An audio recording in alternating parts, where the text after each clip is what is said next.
Hello, today we're going to talk about fibre and how much fibre we need to have every day to be healthy. You'll be quite surprised, the minimum amount of fibre we're supposed to eat every day is 15 grams, or if you're in the US, that would be half an ounce. The ideal amount that we should eat is double that, so 30 grams, 30 grams, or 1 whole ounce. But what does that look like in food? Because obviously the fibre is contained within the food and we have to try and picture, are we choosing enough fibre or not? So I just want to give you a quick demonstration. This is a typical can of baked beans sold in the UK. So to eat all your fibre in just baked beans over one day, you need to eat not just 1 tin, not just 2 tins, not just 3 tins, but 4 whole tins of baked beans. Okay, so this is what you need to scoop into your plate to have enough beans for one day. And you have to eat that 7 days a week. That's quite a lot of beans. So I'm going to pop those down over here.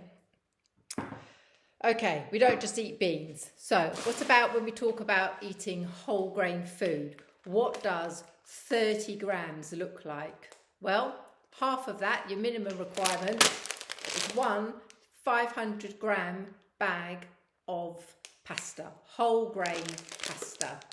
Okay, to get through the whole amount for the day, it's equivalent to eating 1 kilo of whole grain pasta. That's where you would find 30 grams of fibre. Right, we don't just all eat whole grain fibre. We also sometimes choose to eat other forms of beans or vegetables. So baked beans often, particularly in the UK, are eaten as a side dish. The more adventurous people might choose different kind of beans or legumes, such as these black beans. Now these are really high in fibre. To get your daily requirement in these black beans, you would need to eat about 1.5 packets of these. So these are much higher in fibre. Or if you're eating vegetables, tin vegetables are a good way to explain. These are small half-sized tins, and it would still be 4 of these sweet corn to get to your total fibre intake each day. So you're probably all thinking, oh my God, I barely eat enough fibre for a 2-year-old, let alone for a fully grown adult. So first of all, kids still need to eat quite a bit of fibre. So don't worry about overdoing the fibre for children. So long as they eat the food in the same proportions as you eat, it should be fine. Remember, an adult portion is a handful. For a child, it is their hand. So it's tiny like this, and we have a big hand. So it's proportional to your body size. If you have someone in your household who's very big and very tall with a very big hand, their one portion is the size of their hand. So going back to portions, how can we improve the amount of fibre we're currently eating by improving what we currently choose? Okay, so here is a dinner plate. This is a standard size dinner plate. This isn't a fancy schmancy supersized dinner plate that you might find in a restaurant. This is a normal size plate, kind of the size of my head.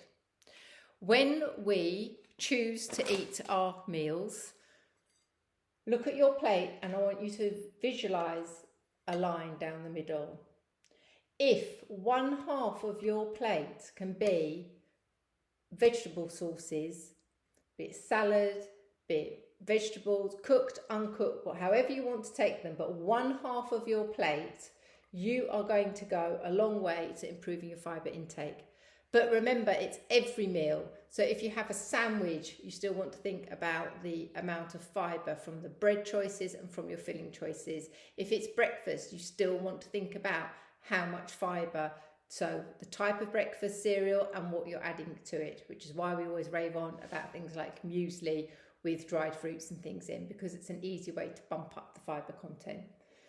So you need to fill up half this plate. But the way I would like you to fill up half that plate is not in the style that a picky child might like to fill up their plate with a carefully placed piece of broccoli squashed here to make it look as big as possible, and a big piece of carrot here, and then all the other food squashed up there. So look, they have half a plate of vegetables. No, that doesn't count. I want you to fill up that plate like you've been to the best gourmet buffet, can't choose, and want to heap on those vegetables. You can't overdo the vegetables. And then my top tip is to eat the vegetables before you finish the rest of the plate, so that if you're full before you've eaten everything, it's the vegetables that have got eaten. And remember, when you're dishing up, you don't want small spoon, you want big spoon. Also makes a really big psychological difference. 2 scoops of a little spoon is less than 1 big scoop of this spoon, and you want this size of vegetables going on your plate, not this size. I hope that helps. My top tip for today is to start by adding 1 new type of vegetable or fruit to your diet today, or shifting the dynamics in your plate so that you get to that 50% vegetables on your plate and start building up the quantity of vegetables that you have with each and every meal, not just dinner. Hope that's been useful. Speak to you all again soon. Bye.